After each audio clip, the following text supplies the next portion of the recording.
Today we bring to you another edition of our monthly video, Cedrus Bites, whereby we present to you differentiated views on the current situation in the economy and the investment universe.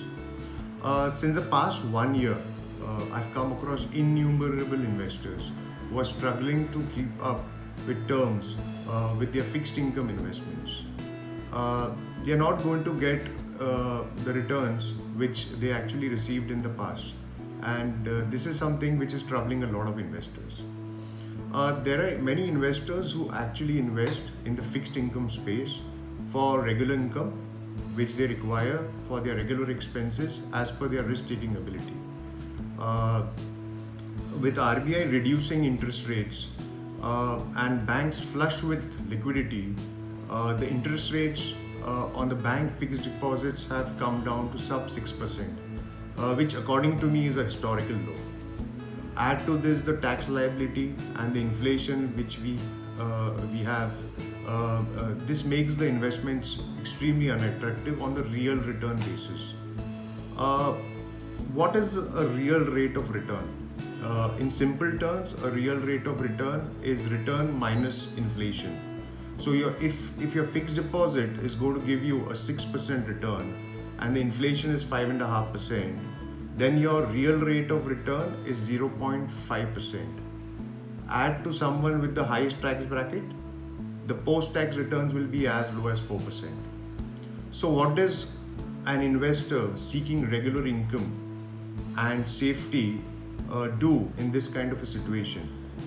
The only option he actually has is take a higher risk, which means that he allocates some portion of his investments into equity and try to get a long-term return over equity, and the remaining he puts into fixed deposits, which gives him a regular rate of return. The second is invest in low credit instruments, in debt instruments which again carry a credit risk or a default risk.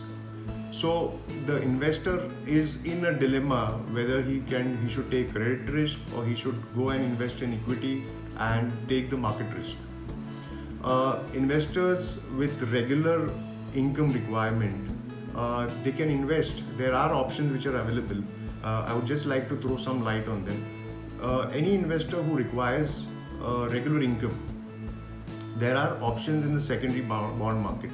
Now, the secondary bond markets are bonds which are listed in the bond indexes in the exchange, and you can actually go and buy a bond from the secondary market.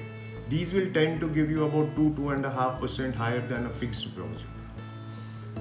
The second category of investor is investor who's looking at higher tax bracket, who has a higher tax bracket and is not looking at regular income. Now, in this kind of a scenario, he can actually go and invest in a high credit debt fund, which is he's not taking the credit risk, which post 3 years he will end up paying lower taxes because of the indexation benefits.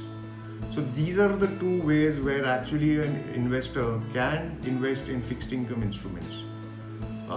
We don't expect interest rates to go up in a hurry. Okay.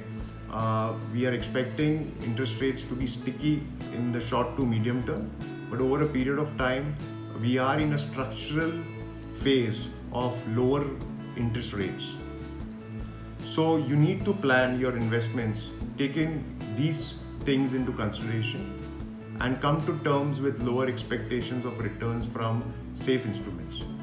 Hope you have found this video very informative.